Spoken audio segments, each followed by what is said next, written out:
Hey, welcome back to the Disney Plus Everyday Challenge, and today we have Inspector Gadget. This is a live-action remake of the very popular animated series starring Matthew Broderick. This is from 1999. It's only an hour and 20 minutes long. It does its darndest to live up to the um, aesthetics of the original animated series. It's tons and tons of references. Even the theme song is exactly the same as it was in the cartoon. So, for fans to go, "Oh no, Smash Mouth made a really bad remake of it," well, you don't have to worry about that because they didn't do a Smash Mouth remake of of, of the Inspector Gadget theme. Thank you. Although Smash Mouth, also their song All Star does make it in the movie for some reason, and they're all rocking out to it in the Inspector, the Gadget mobile.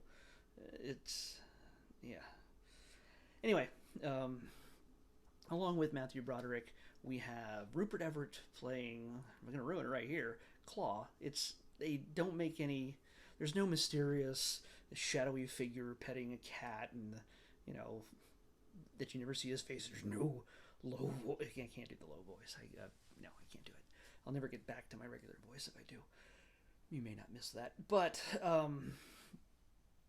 Rupert Everett plays the main bad guy. He is the one who causes Doctor Brown, not Brown, it's security guard Brown, and John Brown, I think his name is in this, causes him to become a bionic man, a wacky bionic man, which becomes Inspector Gadget. Penny is played by Michelle Trachtenberg, which you'd recognize from Buffy the Vampire Slayer. That's Buffy's little sister, and a ton of other stuff. Euro Trip. Yeah. So yeah, she appears in this with Brain, the dog.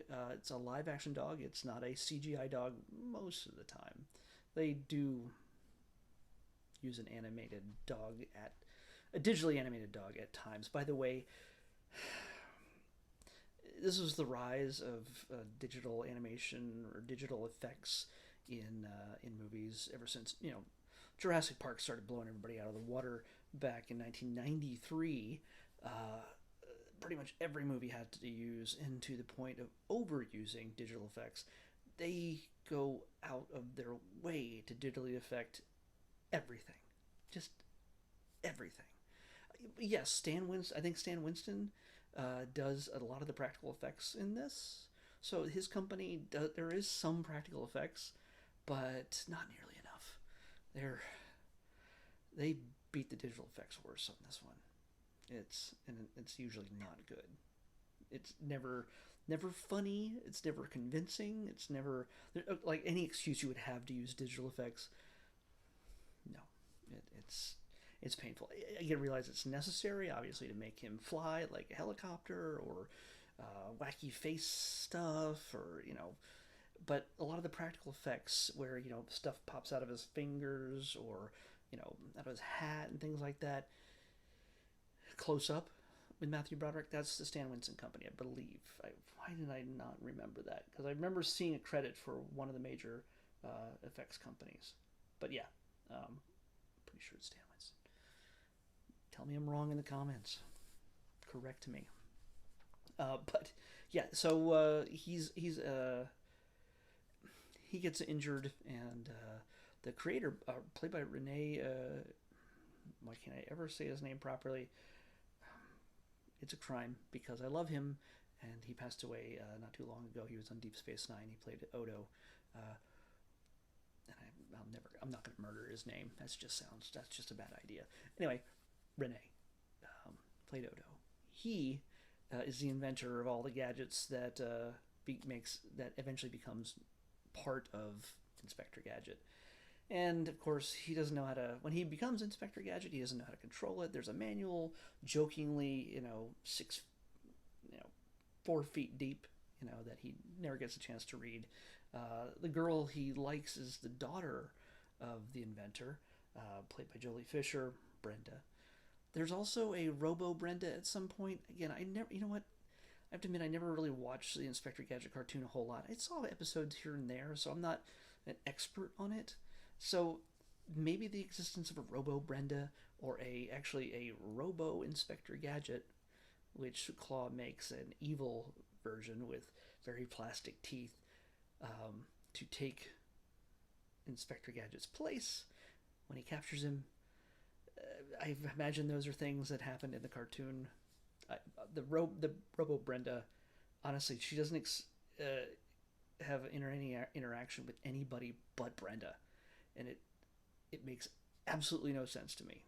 It there's really no purpose except to be silly to see her in a be weirdly dressed, sexy in a pleather outfit and a boa and stuff. I don't know. Just to be the anti-scientist version of her. And she just falls off a roof then and starts an aerobics company in the credits. I'm not making that up. It's what happens. Speaking of which, you should stick around to the end of the credits to see all the little after bits that tie in, including, yes, you might be wondering if Don Adams, the original voice of Inspector Gadget, shows up. Yes, he does, in an unexpected way and in the credits. So you'll want to stick around for that. It's a very, very small little bit, but if you're interested, don't turn it off right when the movie ends. Stick around for the credits. And speaking also of the credits, the Gadget Mobile, played by D.L. Hewley, can't shut up. Well, hey, you know what? Considering I think he's the only actor of color in the movie, and of course, you never see his face. He's a car. So, good for him that he gets as many speaking lines as possible. He's also aware he's in a Disney movie, so he makes a number of references to being in a Disney movie at least 2 or 3 times. So, for me to explain the plot to you is completely useless because it's not really much of a plot. It's really just a sugar nightmare of just digital action and people yelling, and it wants to be a cartoon, but it's not. Matthew Broderick, God bless him for just not being Ferris Bueller in this. Could have used a little Ferris Bueller in this, but no. He gets to just react from one scene to the next into everything that's around him, whether it's hot for Brenda, bouncing all over the car when he meets the car for the first time, who has a very strong personality of his own, and he doesn't see himself as a car, and he's smarter than Gadget and whatever. Penny and Brain pretty much they bridge certain scenes, they help to solve certain things, but they keep getting pushed to the side and then suddenly brought back into the scene. I guess there's certain responsibility because from by Gadget to go, hey, my niece shouldn't be in danger, so let me just take a moment at driving at hypersonic speeds to stop, drop her and the dog off, and then drive hypersonic speeds again with my sort of wannabe girlfriend, and then go save the day. This is all very silly, overdone, crazy action. And it's fun. There's little bits that you chuckle at, but for the most part, it's not really a great film at all. But if you're a big Inspector Gadget fan, of course you've already seen it, and if not, you probably should watch it at least for a little bit so you know not to watch it again.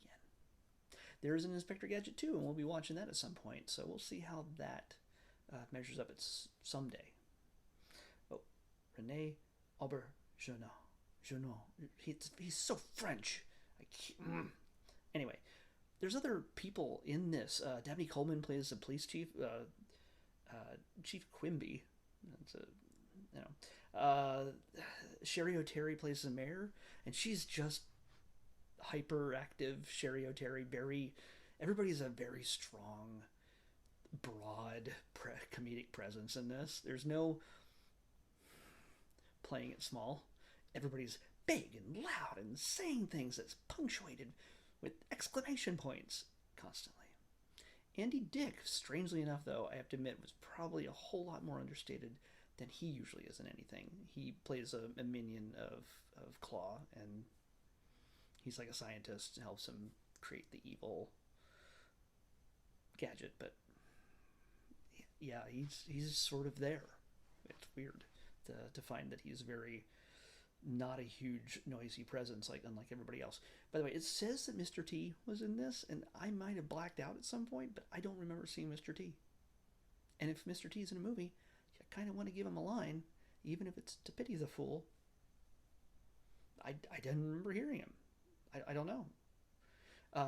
The other funny thing is there's two James Bond lit villains in this, and it's during the credits, and they literally don't say their names, but you can see just by the way they look that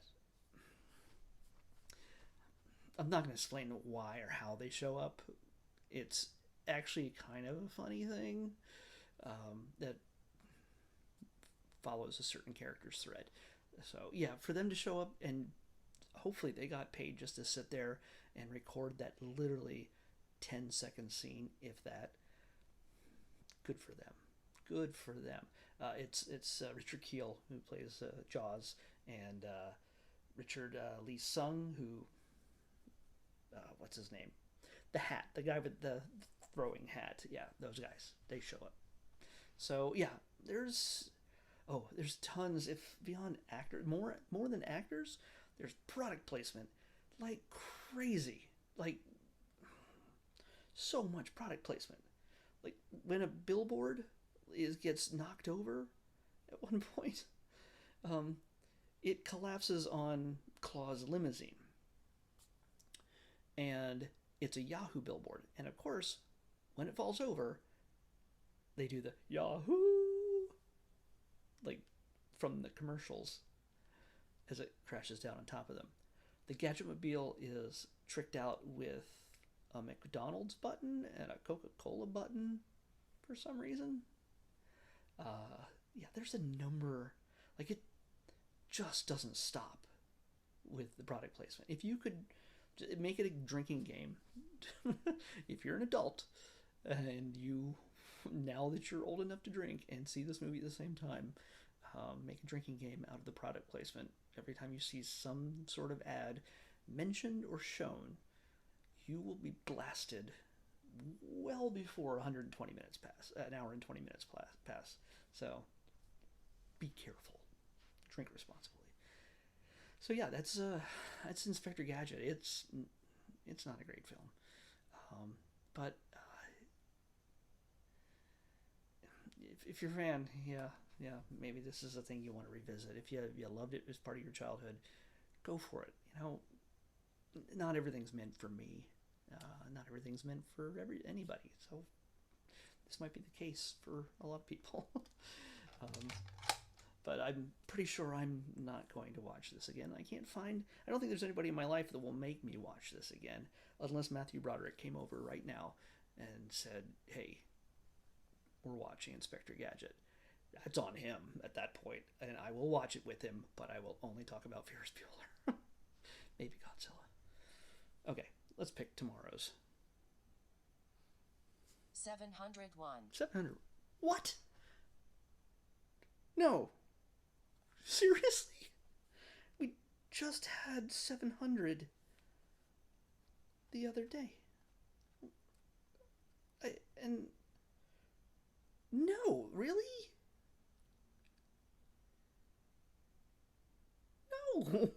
No, there's no way this is possible. Because 700 was 3 men and a baby. And